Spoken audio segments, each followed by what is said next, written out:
السلام عليكم ورحمة الله وبركاته. إن الحمد لله نحمده ونستعينه ونستغفره ونعوذ بالله من شرور أنفسنا ومن سيئات أعمالنا. من يهده الله فلا مضل له ومن يضلل فلا هادي له. أشهد أن لا إله إلا الله وحده لا شريك له وأشهد أن محمدا عبده ورسوله. Ikhwan fillah, azakumullah. Pada hari ini kita akan lanjutkan kajian kita dari kitab Syarah Aqidah Ahlussunnah wal Jamaah.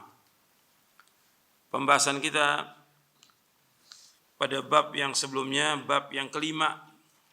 Ini sudah kita bahas tentang kewajiban kita mengikuti manhaj salaf. Kita wajib mengikuti cara beragamanya para sahabat radhiyallahu anhum ajma'in.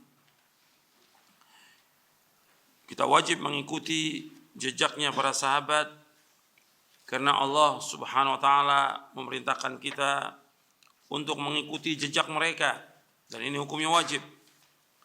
Jadi bab yang kelima yang sudah kita bahas tentang kewajiban ittiba', mengikuti jejak salafus saleh dan menetapkan manhajnya. Kalau ada yang bertanya kenapa kita wajib mengikuti jejak salafus saleh? Kita wajib mengikuti jejak salafus saleh yang pertama karena manhaj salaf adalah manhaj yang hak, manhaj yang benar, manhaj yang murni, manhaj yang bersih, manhaj yang lurus, shiratal mustaqim, manhaj yang diridhai oleh Allah Subhanahu wa taala. Dan ini bukan tazkiyah, artinya bukan kita ingin mensucikan diri kita, tidak. Allah berfirman dalam surah At-Taubah, surah yang ke-9 ayat 100, "Was-sabiqunal awwalun minal muhajirin wal ansar walladzina ittaba'uhum bi ihsan radhiyallahu anhum wa radu an wa 'adda lahum jannatin tajri tahtal anharu khalidina fiha abada dzalikal fawzul 'adzim."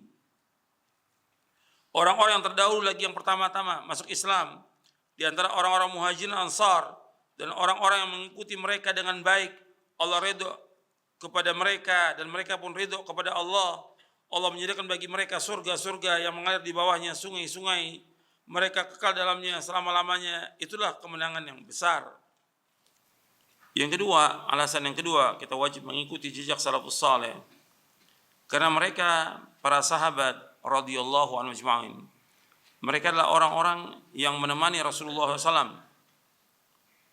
Yang pertama kali mereka beriman, menemani Rasulullah SAW, mereka belajar langsung kepada Rasulullah SAW, dan mereka telah mempraktekkan bagaimana beribadah kepada Allah dengan benar, bagaimana beragama dengan benar.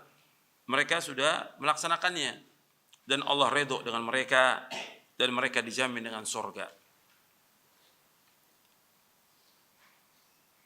Kemudian yang ketiga, Allah menyebutkan di dalam surah An-Nisa di ayat 115, ini juga sudah kita bahas tentang wajibnya mengikuti manhaj mereka, dan Allah mengancam ketika orang tidak mengikuti manhaj mereka akan disesatkan oleh Allah dan diancam dengan masuk neraka. Di dalam surah An-Nisa ayat 115, "Wa man yushaqiqir rasula min ba'di ma tabayyana lahul huda wa yattabi' ghaira sabil mu'minin nuwallihi ma tawalla wa nusli jahannam wa sa'at masira." Barang siapa yang menentang Rasul sudah jelas baginya petunjuk dan mengikuti jalan selain jalan kaum mukminin, kami akan masukkan dia, kami akan palingkan dia kemana dia berpaling. Artinya kami akan biarkan dia sesat dan kami akan masukkan dia ke neraka jahannam, dan jahannam itu sejelek dia tempat kembali. Kemudian yang keempat bahwa para sahabat radhiyallahu ajma'in merupakan orang yang terbaik dari seluruh manusia. Yang terbaik para sahabat, sebab Nabi bersabda, "Khairun nasi qarni", sebaik-baik manusia pada masaku. Dari Abdullah bin Mas'ud radhiyallahu anhu, ia berkata, Rasulullah SAW bersabda, "Khairun nasi qarni, thumma alladhina yalunahum, thumma alladziina yalunahum, thumma yaji'u qaumun tasbiqu syahadatu adim yaminahu wa yaminu syahadatahu. Sebaik-baik manusia pada masaku, itu masa para sahabat, kemudian yang sesudahnya, kemudian sudahnya. Setelah itu akan datang satu kaum yang persaksian salah seorang dari mereka mendalili sumpahnya dan sumpahnya mendalili persaksiannya. Hadis ini sahih dari Imam Bukhari, Muslim dan yang lainnya. Sebaik-baik manusia pada masaku, baik tentang akidahnya, baik tentang ilmunya, baik tentang pemahamannya, baik tentang imannya, baik tentang ibadahnya, baik tentang akhlaknya, baik tentang dakwahnya, baik tentang semuanya. Khairun nas, sebaik-baik manusia.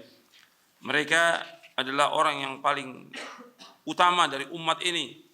Makanya Allah menyebutkan dalam Al-Quran, kuntum khaira ummatin ukhrijat linnasi ta'muruna bil ma'ruf wa tanhauna 'anil munkar. Kalian sebaik-baik umat yang ditampilkan di tengah-tengah manusia, menyuruh yang ma'ruf dan mencegah yang munkar. Yang pertama kali masuk kepada kalimat kuntum, kalian para sahabat. Arti kalian itu para sahabat adalah orang yang terbaik dari umat ini. Baik ilmunya, baik amalnya, dakwahnya dan yang lainnya. Kemudian alasan yang kelima, kita wajib mengikuti jejak salafus saleh. Karena mengikuti jejak salafus saleh merupakan sebab kita selamat dari berbagai macam perpecahan. Dan selamat juga dari diancamnya masuk ke dalam neraka. Karena ketika Nabi menyebutkan tentang al-firqah an-najiyah, golongan yang selamat, dan Nabi menyebutkan bahwa umat Islam ini akan terpecah menjadi 73 golongan, 72 masuk neraka, 1 masuk surga. Itu Nabi menyebutkan al-jamaah. Al-jamaah maksudnya ma ana alaihi yauma wa ashabi, itu orang-orang yang mengikuti aku dan para sahabatku. Sedangkan kita semuanya ingin selamat. Selamat di dunia dan ingin selamat di akhirat. Maka kita wajib mengikuti jejaknya salafus saleh. Dan mereka para sahabat adalah orang-orang yang membedakan antara kebenaran dengan kebatilan, antara tauhid dengan syirik, antara sunnah dengan bid'ah dan yang lainnya. Kemudian yang keenam, bahwa para sahabat adalah orang-orang yang paling tahu tentang Al-Quran, orang yang paling tahu tentang sunnah Nabi SAW, yang paling paham. Mereka adalah orang-orang yang paling paham tentang lughatul Arab, tentang bahasa Arab. Dan mereka adalah orang yang hafal Al-Quran dan sunnah. Dan mereka adalah orang-orang yang sudah melaksanakannya, sehingga Allah ridho kepada mereka.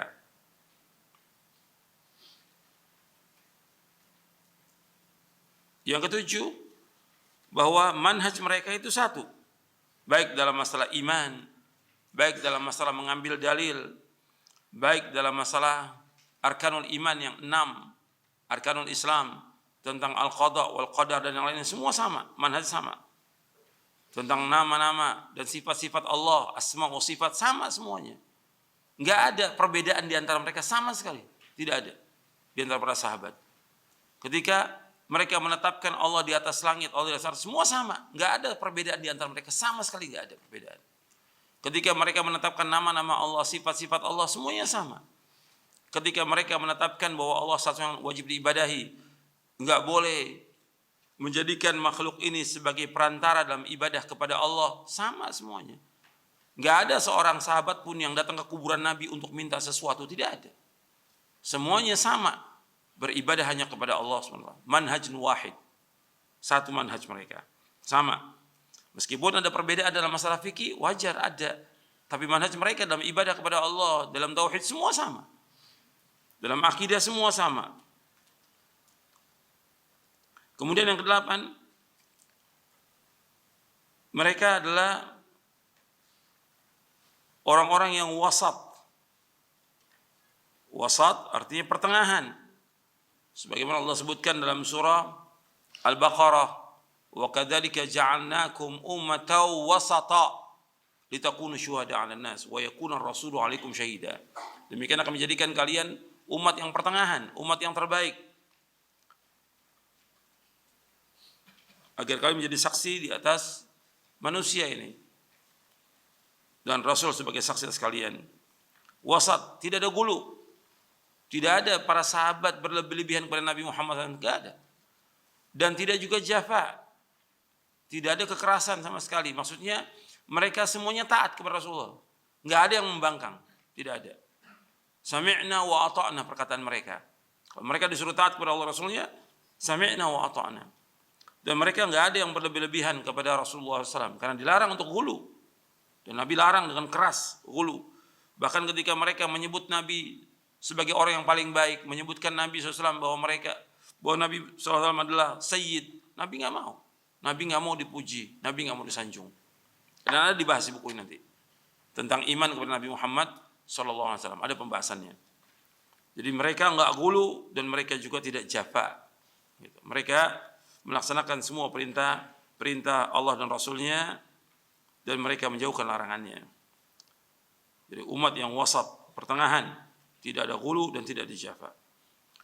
Kemudian yang kesembilan, mereka adalah orang-orang yang istislam, artinya tunduk patuh, tidak membantah.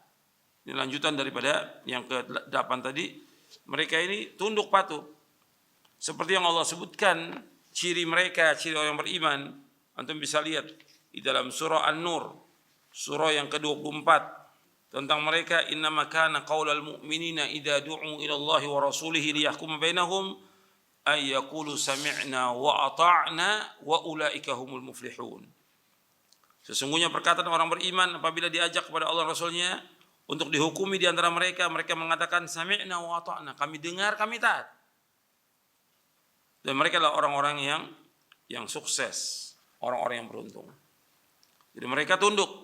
Kalau sudah datang wahyu dari Quran atau sunnah atau perintah Nabi, langsung sami'na wa ata'na. Enggak ada bantahan. Mereka enggak membantah dengan pemikirannya, enggak membantah dengan akalnya, tidak membantah dengan ra'yunya, tidak membantah dengan perasaannya, tidak membantah dengan orang banyak, tidak membantah dengan yang lain. Sami'na wa ata'na. Itu ciri para sahabat muslim. Makanya ketika datang wahyu itu, mereka langsung laksanakan. Itu para sahabat luar biasa. Makanya Allah memuji mereka dan Allah tahu tentang hati mereka. Tunduk mereka, sami'na wa ata'na. Tidak seperti sekarang, banyak orang-orang yang sudah dibawakan dalil masih membantah, masih membangkang, masih melawan dalil itu dengan ra'yunya, dengan pendapatnya. Dan ini merupakan kesesatan. Ketika orang sudah membantah dalil, pasti sesat. Kemudian yang ke-10, para sahabat manhajnya mutakamil, sempurna manhajnya, baik dalam masalah akidah, ibadah, akhlak, hukum, adab, muamalah. Itu manhajnya sempurna mereka. Karena mereka melaksanakan syariat Islam ini secara menyeluruh, tidak sepotong-sepotong, tidak sebagian-sebagian. Karena Allah merintahkan dalam Al-Quran dalam surah Al-Baqarah di ayat 208, ya ayyuhalladzina amanu dukhulu fis silmi kaffah wa la tattabi'u khutuwatis syaitan innahu lakum aduwwun mubin. Wahai orang beriman, masuklah kalian ke dalam agama Islam secara kafah, keseluruhan. Artinya melaksanakan syariat Islam secara keseluruhan, menyeluruh, bukan hanya masalah tauhid aja, bukan. Semuanya, masalah ibadah, masalah akhlak, masalah muamalah, semua dilaksanakan. Ini manhajnya mutakamil para sahabat. Kemudian yang ke-11, bahwa manhaj mereka manhajul islah, manhaj yang memperbaiki, manhaj rabbani, manhaj tarbiyah, mendidik manusia di atas agama yang hak. Dan ini pengaruhnya luar biasa kepada pribadi, kepada keluarga, kepada masyarakat, dan kepada negara. Untuk melihat bagaimana para sahabat dididik oleh Rasulullah SAW. Jadi mereka tadinya jahiliyah, masuk Islam, berubah semua keadaannya. Beribadah hanya kepada Allah, hanya menjadi hamba Allah, tidak menjadi hamba makhluk. Beribadah hanya kepada Allah. Dan mereka berubah dalam kehidupannya semuanya. Jadi manhajnya manhaj Islam dan memperbaiki orang lain. Makanya ini penting dalam kita beragama ini. Kita harus berusaha bagaimana kita memperbaiki diri kita dan juga orang lain. Pertama diri kita dulu. Karena Allah enggak akan rubah sampai kita merubah diri kita. Innallaha la yughayyiru ma biqaumin hatta yughayyiru ma bi anfusihim. Allah enggak akan merubah satu kaum sampai mereka merubah apa yang ada pada diri mereka. Jadi kita dulu berubah. Istri, anak, kemudian memperbaiki orang lain. Jadi manhajnya manhaj islah para sahabat ini. Dan kita harus demikian mengikutinya. Dan ini manfaat. Perubahannya luar biasa nanti dalam kita beragama. Kemudian mengikuti manhaj salaf ini akan membawa manusia kepada kebahagiaan. Membawa mereka kepada kesuksesan. Membawa kepada kejayaan. Dan ini manhaj para sahabat, manhaj yang sempurna. Dan mengikuti manhaj mereka akan membawa kepada perbaikan. Makanya harus berpegang kepada manhaj ini. Antum lihat di pembahasan kita terakhir di halaman 115. Pembahasan kita yang terakhir halaman 115. Antum lihat kata Imam Malik, lan yusliha akhir hadhil ummah illa ma aslaha awwalaha. Generasi akhir dari umat ini tidak akan dapat diperbaiki melainkan dengan apa yang telah membuat baik generasi yang pertama, para sahabat. Artinya mereka baik dengan Quran dan Sunnah, maka generasi yang belakangan akan baik dengan Quran dan Sunnah. Mereka nggak ada sumber yang lain dalam beragama kecuali Al-Quran dan Sunnah. Kemudian yang selanjutnya, yang keberapa tadi? Yang keberapa? Yang ke-13. Bahwa orang-orang yang mengikuti manhaj ini akan diberikan oleh Allah SWT kemenangan. Nanti kita akan bahas di poin yang ke-6 tentang syarah akidah. Ayatnya antum bisa lihat nanti di halaman 125. Di surah An-Nur ayat 55. Wa'adallahu alladhina amanu minkum wa 'amilus salihati la yastakhlifannahum fil ardi kama istakhlafa alladhina min qablihim wa liyumakkinanna lahum dinahum alladhi irtada lahum wa liyubaddilannahum min ba'di khawfihim amna ya'buduna la yusyrikuna bi syai'a wa man kafara ba'da dzalika fa ulaika humul fasiqun. Dan Allah telah menjanjikan kepada orang-orang yang beriman di antara kalian dan mengerjakan amal-amal saleh bahwa Allah akan menjadikan mereka berkuasa di muka bumi. Sebagaimana Allah telah menjadikan orang-orang sebelum mereka berkuasa. Dan sungguh Allah akan meneguhkan bagi mereka agama yang telah diridhoinya untuk mereka. Dan Allah benar-benar akan mengubah keadaan mereka setelah mereka berada dalam ketakutan menjadi aman sentosa. Mereka tetap beribadah kepada Allah dengan tidak mempersekutukan Allah dengan sesuatu apapun juga. Dan barang siapa yang kafir setelah janji itu, maka mereka itulah orang-orang yang fasik. Jadi Allah menjamin orang-orang mengikuti manhaj ini akan diberikan kemenangan oleh Allah SWT. Dan akan diganti, tadinya mereka takut menjadi aman. Tadinya terjadi kekacauan menjadi damai dan sentosa dan yang lainnya. Dan masih banyak lagi penyebutan tentang keutamaan dari manhaj salaf ini. Kenapa kita wajib mengikuti manhaj salaf ini? Disebutkan oleh para ulama dengan dalil-dalilnya. Dan ini sudah kita bahas. Ini kesimpulan aja dari apa yang sudah kita bahas.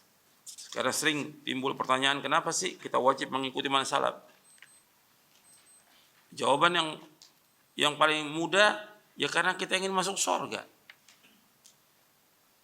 Para sahabat telah dijamin dengan surga. Wa kullan wa'adallahu al-husna. Semua kami jamin mereka dengan surga. Kalau kita ingin masuk surga, ikuti jejak mereka. Dijamin dengan surga. Itu jawaban yang ringkas. Kenapa kita wajib mengikuti manhaj salaf? Karena kita ingin masuk surga. Tentang wajib yang kita belajar, wajib. Nggak mungkin kita bisa mengetahui tentang manhaj salaf tanpa kita belajar. Banyak orang menisbatkan manhaj ini atau kepada manhaj ini, tapi mereka nggak belajar. Jadi wajib untuk belajar, untuk ilmu, karena para sahabat demikian. Sampai wafatnya Rasulullah SAW, setelah wafatnya Rasulullah mereka mencari sahabat-sahabat yang hafal Quran, hafal hadis, dan terus mereka belajar dengan mereka dan bertanya tentang masalah agama ini. Saya pikir cukup sampai di sini. Mudah-mudahan bermanfaat. Wassalamualaikum warahmatullahi wabarakatuh.